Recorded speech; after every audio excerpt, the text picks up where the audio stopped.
전쟁의 그림자. 흐린 하늘 아래 베트남 북부 국경 지역의 포병 진지에는 오래된 전쟁의 흔적들이 곳곳에 남아 있었다. 녹슨 러시아제 곡사포들이 줄지어 서 있고 낡은 군용 트럭들이 먼지를 뒤집어 쓴 채 주차되어 있었다. 이곳을 순찰하는 젊은 장교 박진수의 얼굴에는 깊은 시름이 어려 있었다. 그의 군복은 깔끔하게 다림질되어 있었지만 그가 지켜야 할 무기들은 이미 수십 년 전에 유물이 되어버린 지 오래였다. 진수의 집에서는 휠체어에 앉은 노병이 창밖을 바라보고 있었다. 그의 아버지였다. 베트남 전쟁 당시 남베트남군으로 참전했던 그는 지금도 가끔 과거의 전투를 떠올렸다. 우린 정신으론 강했지만 무기 앞에선 늘 약했지. 아버지의 목소리에는 깊은 아쉬움이 담겨 있었다. 젊은 시절 그는 미군이 제공한 무기에 의존할 수밖에 없었고 결국 패배의 쓰라림을 맛봐야 했다. 안녕하세요. 저는 베트남 인민군 포병 대위 박진수입니다. 제 이야기는 단순히 한 군인의 개인적 경험을 넘어서 우리나라가 군사적 열세를 극복하기 위해 걸어온 험난한 여정에 관한 것입니다. 매일 아침 기상 나팔 소리와 함께 시작되는 일과 속에서 저는 늘 같은 생각을 했습니다. 언젠가 우리도 당당히 세계와 맞설 수 있는 강력한 무기를 보유해야 한다고 말입니다. 아버지 세대가 겪은 전쟁의 상처는 여전히 우리 가족에게 깊이 남아 있었습니다. 그분은 전투 중 다리를 잃으셨지만 그보다 더 큰 상처는 마음에 있었습니다. 좋은 무기만 있었다면 하고 중얼거리시는 아버지의 모습을 볼 때마다 저는 가슴이 먹먹해졌습니다. 우리나라의 국방력 현실을 직시하게 되는 순간들이었죠. 매일 진지를 순찰하면서 저는 우리의 현실을 절감했습니다. 1970년대에 도입된 소비에트 연방의 D-30 곡사포들은 이미 노후화의 극치에 달해 있었고 부품 조달도 원활하지 않았습니다. 훈련 중에도 고장이 잦았고 정확도 또한 현대 전투에 요구되는 수준에 크게 못 미쳤습니다. 젊은 병사들은 열정적으로 훈련에 임했지만 장비의 한계는 그들의 의지만으로는 극복할 수 없는 것이었습니다. 이런 현실 앞에서 저는 종종 무력감에 휩싸였습니다. 강대국의 압박. 군 고위 간부 회의실은 무거운 침묵에 잠겨 있었습니다. 대형 스크린에는 중국 인민해방군의 최신 무기 체계들이 영상으로 소개되고 있었습니다. PLG-5 자주포, PCL-181 차륜형, 자주포 등 우리가 감히 상상할 수 없는 첨단 무기들이 화면을 가득 메웠습니다. 회의에 참석한 장교들은 모두 불안한 눈빛으로 서로를 바라보았습니다. 참모장이 무거운 목소리로 보고를 시작했습니다. 중국은 매년 국방비를 2자릿수로 증가시키고 있습니다. 특히 포병 전력의 현대화에 막대한 투자를 하고 있어 영내 군사력 균형이 급격히 변화하고 있습니다. 숫자로 제시되는 현실은 더욱 암담했습니다. 우리의 국방 예산은 중국의 20분의 1에도 못 미치는 수준이었고 특히 첨단 무기 도입에 투입할 수 있는 예산은 극히 제한적이었습니다. 저는 회의가 진행되는 동안 눈을 감고 깊은 생각에 잠겼습니다. 이대로는 안 된다. 마음속에서 울려 퍼지는 이 한마디가 제 전체 삶의 방향을 바꿔놓게 될 줄은 그때만 해도 몰랐습니다. 강대국들 사이에서 살아남기 위해서는 단순히 인구나 영토의 크기가 아니라 기술력과 무기 체계의 질이 결정적이라는 사실을 절실히 깨달았습니다. 회의가 끝난 후 저는 홀로 회의실에 남아 계속해서 중국군의 무기 영상들을 반복해서 시청했습니다. 그들의 자주포는 우리 것보다 사거리가 2배 이상 길었고 정확도는 비교할 수 없을 정도로 뛰어났습니다. 자동화된 장전 시스템, 디지털 사격 통제 시스템, GPS 유도 포탄까지 마치 다른 시대의 무기를 보는 것 같았습니다. 우리가 여전히 수동으로 포탄을 장전하고 있을 때 그들은 이미 컴퓨터가 모든 것을 계산하고 통제하는 시대로 진입해 있었던 것입니다. 그날 밤 집에 돌아와서도 저는 잠을 이룰 수 없었습니다. 아버지께서는 평소보다 일찍 잠자리에 드셨지만 저는 서재에 앉아 각종 군사 관련 자료들을 뒤적였습니다. 세계 각국의 포병 무기 발전사, 현대 포병의 트렌드, 그리고 작은 나라들이 군사력 격차를 줄이기 위해 선택한 전략들. 밤이 깊어갈수록 한 가지 확신이 생겼습니다. 우리에게 필요한 것은 단순히 새로운 무기가 아니라 전략적 사고의 전환이었습니다. 한국의 이름. 군 정보실에서의 일과는 평소와 다름없이 시작되었습니다. 각국의 군사 동향을 분석하고 위협 평가 보고서를 작성하는 것이 제 주요 업무였습니다. 그런데 그날 책상 위에 놓인 두꺼운 파일 하나가 제 눈길을 사로잡았습니다. 파일 표지에는 K9 선더라고 적혀 있었고 그 아래 리퍼블럭 오브 코리어라는 글자가 선명했습니다. 처음에는 별 생각 없이 파일을 열었습니다. 한국의 무기라면 아마도 미국이나 독일 기술을 도입해서 만든 것이겠거니 생각했거든요. 하지만 첫 페이지를 넘기자마자 저는 깜짝 놀랐습니다.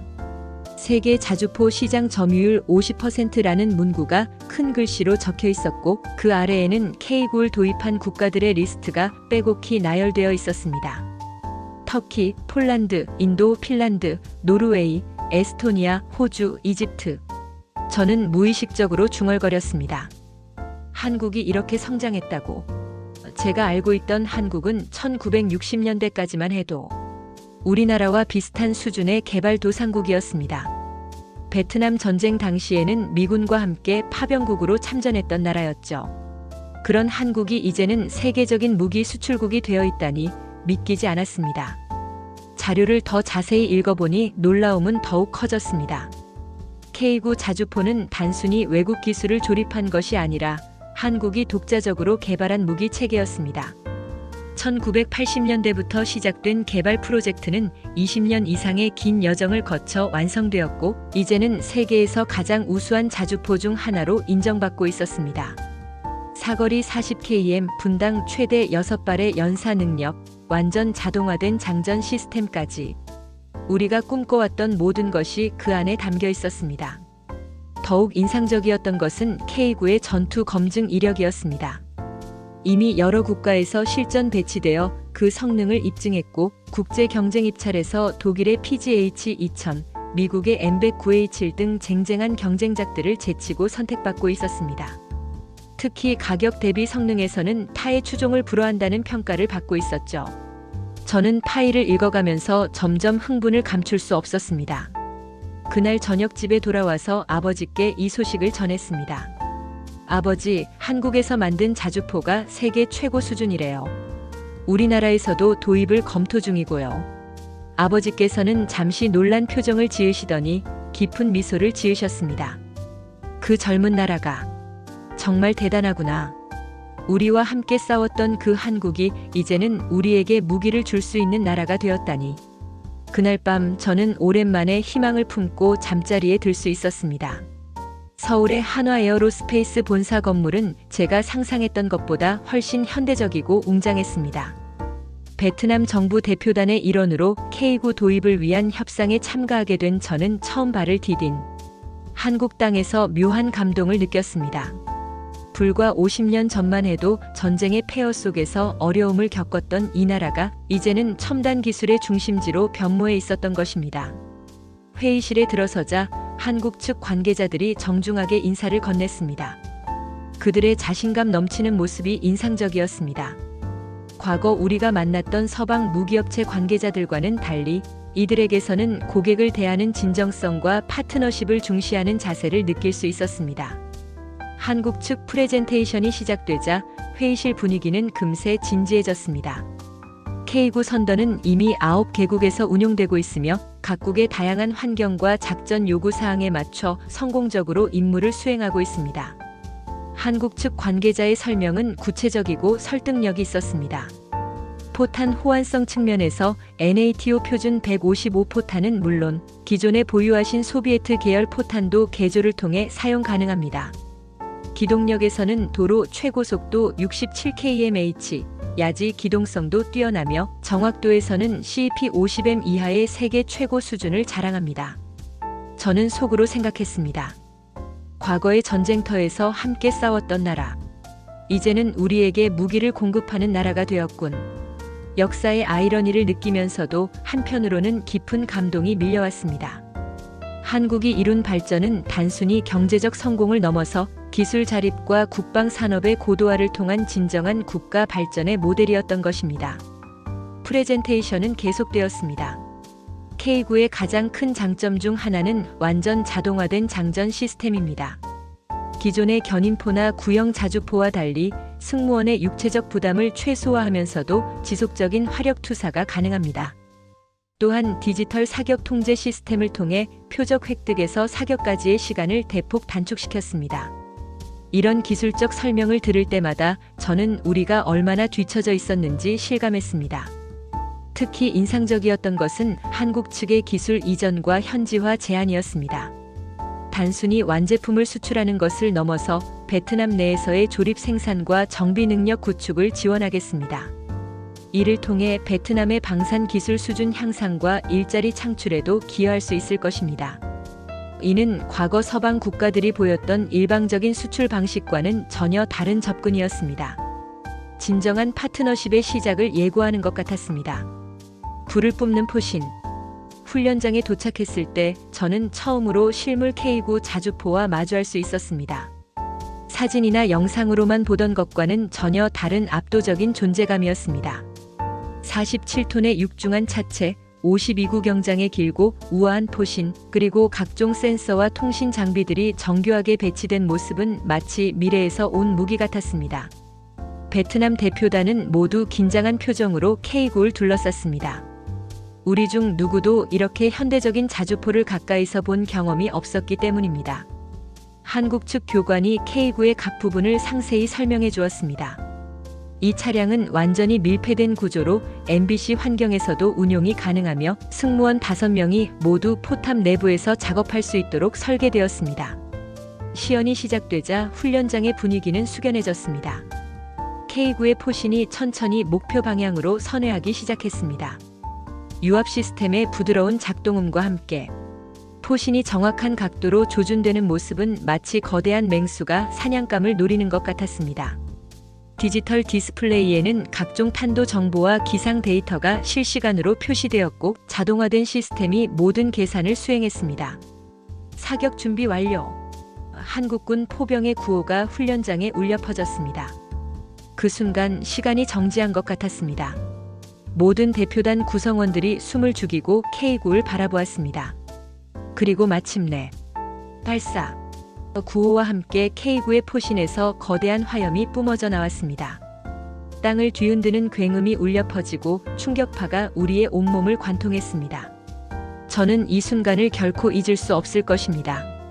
이것이다. 마음속에서 울려 퍼진 이 한마디에는 모든 것이 담겨 있었습니다. 수십 년간 우리가 꿈꿔왔던 화력, 그동안 느껴왔던 굴욕감에 대한 해답, 그리고 미래에 대한 희망까지. K9이 뿜어낸 포화는 단순히 폭발물을 발사한 것이 아니라 우리의 새로운 가능성을 세상에 알리는 신호탄이었습니다. 포탄은 25km 떨어진 표적을 정확히 명중시켰습니다. GPS 유도 시스템과 정밀한 탄도 계산의 결과였습니다. 기존 우리의 곡사포로는 상상할 수도 없는 정확도였죠. 더욱 놀라운 것은 연속 사격 능력이었습니다. 자동 장전 시스템 덕분에 분당 6발의 속사가 가능했고 이는 기존 우리 장비의 3배에 달하는 화력이었습니다. 베트남 대표단 모두가 경탄을 금치 못했습니다. 역사적 계약 서명식 당일 한국과 베트남의 국기가 나란히 걸린 회의실은 특별한 의미로 가득했습니다. 수십 명의 양국 관계자들과 언론진이 지켜보는 가운데 역사적인 순간이 다가오고 있었습니다. 베트남의 K9 도입은 단순한 무기 구매를 넘어서 양국 관계의 새로운 장을 여는 상징적 사건이었습니다. 한국 측 대표와 베트남 측 대표가 각각 계약서에 서명하는 순간 카메라 플래시가 번쩍번쩍 터졌습니다. 저는 이 광경을 지켜보면서 가슴 벅찬 감정을 주체할 수 없었습니다. 50년 전 함께 전쟁터에서 싸웠던 두 나라가 이제는 방산 분야에서 파트너가 되는 순간이었으니까요. 양국 대표들의 굳건한 악수는 단순한 비즈니스를 넘어선 전략적 동맹의 시작을 의미했습니다. 계약 내용은 우리의 기대를 뛰어넘는 것이었습니다. 첫 단계로 12문의 K9 자주포와 6문의 K10 탄약 보급차를 도입하고 후속으로 추가 도입과 현지 조립 생산을 추진한다는 내용이었습니다. 총 계약 규모는 3억 달러에 달했고 여기에는 교육 훈련, 기술 지원, 부품 공급 등 포괄적인 패키지가 포함되어 있었습니다. 저는 속으로 생각했습니다. 아버지, 이제 우리도 세계적인 수준의 무기를 갖게 되었습니다. 휠체어에 앉아 계시는 아버지의 모습이 떠올랐습니다. 그분이 젊은 시절 경험했던 무력감과 좌절감을 이제는 우리 세대가 극복할 수 있게 되었다는 생각에 가슴이 뜨거워졌습니다. 기술의 발전과 국제 협력을 통해 작은 나라도 당당히 자신을 지킬 수 있는 힘을 가질 수 있다는 희망을 품게 되었습니다. 서명식 후 열린 리셉션에서 한국 측 관계자들과 깊은 대화를 나눌 수 있었습니다. 그들이 들려준 한국 방산업의 발전사는 우리에게도 큰 교훈이 되었습니다. 1970년대까지만 해도 한국도 대부분의 무기를 수입에 의존했습니다. 하지만 끈질긴 연구개발 투자와 기술 축적을 통해 오늘의 성과를 이룰 수 있었죠. 베트남도 충분히 가능합니다. 특히 인상적이었던 것은 한국의 기술 이전에 대한 적극적인 자세였습니다. 우리는 단순히 무기를 파는 것이 아니라 베트남의 방산 기술 발전에 기여하고 싶습니다. 함께 성장하는 파트너십을 추구합니다. 이런 접근 방식은 과거 서방 국가들의 일방적인 기술 독점과는 전혀 다른 것이었습니다. 진정한 의미의 기술 협력이 시작되는 순간이었습니다. 한국으로 돌아온 후 현지 뉴스를 통해 이번 계약에 대한 한국 국민들의 반응을 접할 수 있었습니다. K9 선더 베트남의 첫 수출 성사 라는 헤드라인이 주요 언론을 장식했고 한국 국민들의 자부심이 가득한 반응이 이어졌습니다. 특히 베트남전 참전 세대들의 감동적인 반응이 인상적이었습니다. 한 한국 시민의 인터뷰가 특히 기억에 남습니다. 이제 우리 무기가 공산국가에도 수출되는구나. 정말 격세지감이다. 그의 목소리에는 놀라움과 함께 깊은 감동이 배어 있었습니다. 과거 분단의 현실 속에서 적대적 관계에 있던 공산 국가들과 이제는 경제적, 기술적 파트너가 되었다는 사실이 많은 한국인들에게 특별한 의미로 다가왔던 것 같습니다. 베트남전 참전 용사들의 반응은 더욱 감동적이었습니다. 50년 전 정글에서 함께 싸웠던 그 나라에 우리가 만든 무기를 보낸다니. 한 참전 용사는 눈시울을 붉히며 말했습니다. 그때는 미국이 주는 무기에 의존할 수밖에 없었는데 이제는 우리가 무기를 주는 나라가 되었다니 정말 꿈 같다. 이런 반응들을 보면서 저는 이번 계약이 단순한 상거래를 넘어선 역사적 의미가 있다는 것을 새삼 깨달았습니다. 한국의 방산업 관계자들도 이번 성과에 큰 의미를 부여했습니다. K9의 베트남 수출은 아시아 시장 진출의 중요한 교두보가 될 것입니다. 특히 동남아시아 국가들의 관심이 크게 높아질 것으로 예상됩니다. 실제로 계약 발표 이후 태국, 인도네시아, 필리핀 등 여러 국가에서 K9에 대한 문의가 이어졌다고 합니다. 한국 언론들은 이번 성과를 한국 방산업의 새로운 이정표로 평가했습니다. K9의 베트남 수출로 한국은 이제 명실상부한 세계 5대 무기 수출국 반열에 올라섰다는 분석이 줄을 이뤘습니다. 특히 기술력 기반의 수출이라는 점에서 더욱 의미가 크다는 평가였습니다. 저는 한국에서 며칠을 더 머물면서 현지 방산업체들을 견학할 기회가 있었습니다. 한화시스템, 한국항공우주산업, LI진엑스원 등 한국의 대표적인 방산업체들을 방문하면서 그들의 기술력과 생산 능력에 놀라지 않을 수 없었습니다. 특히 인상적이었던 것은 민간 기업들의 적극적인 연구개발 투자와 혁신 의지였습니다. 정부의 지원과 민간의 창의력이 결합되어 만들어낸 성과였던 것입니다. 한국 국민들의 국뽕이라고 불리는 자국에 대한 자부심을 직접 목격할 수 있었습니다. 이것은 단순한 맹목적 애국심이 아니라 실제 성과에 기반한 건전한 자신감이었습니다. K9의 해외 수출 성공은 그들에게 자국의 기술력과 산업 역량을 재확인하는 계기가 되었고, 이는 다시 더 큰 도전과 성장의 원동력이 되고 있었습니다. 저는 이런 선순환 구조야말로 한국이 짧은 시간에 이룬 발전의 비밀이라고 생각했습니다. 베트남으로 돌아온 지 6개월 후 드디어 첫 번째 K9 자주포들이 우리나라에 도착했습니다. 하이퐁 항구에서 거대한 운반선에서 내려지는 K9의 모습을 보는 순간 저는 가슴이 벅차올랐습니다. 이제 더 이상 꿈이 아니라 현실이 되었습니다. 우리도 세계 최고 수준의 화력을 보유하게 된 것입니다. 새로 건설된 포병기지에서 K9들이 줄지어 서 있는 모습은 장관이었습니다. 12문의 K9 자주포와 6문의 K10 탄약 보급차가 정렬된 모습을 보며 우리 부대 장병들은 환호성을 터뜨렸습니다. 이제 우리도 당당하게 싸울 수 있다. 젊은 포병들의 눈빛에는 새로운 희망이 가득했습니다. 그들은 더 이상 낡은 장비 때문에 위축되거나 절망할 필요가 없었습니다. 한국에서 파견된 교관들과 함께 본격적인 훈련이 시작되었습니다. 디지털 사격 통제 시스템, 자동화된 장전 시스템, GPS 유도, 포탄 운용법 등 모든 것이 새로웠습니다. 처음에는 복잡한 시스템에 당황하기도 했지만 체계적인 교육 프로그램 덕분에 빠르게 적응할 수 있었습니다. 한국 교관들의 열정적이고 친절한 지도도 큰 도움이 되었습니다. 첫 실사격 훈련을 마친 후 저는 혼자서 기지 뒤편 언덕에 올라갔습니다. 저 멀리 국경 너머로 보이는 풍경을 바라보며 깊은 생각에 잠겼습니다. 한국과 함께라면 우리는 더 이상 뒤처지지 않는다. 이 확신은 단순한 희망사항이 아니었습니다. K9를 통해 증명된 한국의 기술력과 우리와의 진정한 파트너십이 그 근거였습니다. 그날 저녁 집에 돌아와서 아버지께 K9의 첫 사격 훈련 이야기를 들려드렸습니다. 아버지, 정말 대단했어요. 25km 떨어진 표적을 한 발에 명중시켰습니다. 그것도 GPS 유도로 정확히. 아버지께서는 오랫동안 말씀이 없으시다가 조용히 말씀하셨습니다. 이제야 진짜 군대다운 군대가 되는구나. 너희들은 우리가 겪었던 그런 무력감을 느끼지 않아도 되겠다. 미래에 대한 계획도 구체화되고 있었습니다. 한국과의 기술 협력을 통해 베트남 내에서도 K9의 부품 생산과 조립이 가능해질 예정이었습니다. 이는 단순히 완성품을 구매하는 것을 넘어서 우리나라의 방산 기술 역량을 근본적으로 향상시키는 계기가 될 것이었습니다. 젊은 엔지니어들과 기술자들이 한국에서 연수를 받고 돌아와 새로운 지식을 전파하고 있었습니다. 저는 하늘을 바라보며 마음속으로 다짐했습니다. 미래는 변할 수 있다. K9 도입은 시작에 불과했습니다. 진정한 목표는 우리나라가 자체적인 방산 기술력을 확보하는 것이었습니다. 한국이 보여준 모델을 통해 작은 나라도 끊임없는 노력과 올바른 전략으로 세계적인 기술력을 확보할 수 있다는 것을 배웠습니다.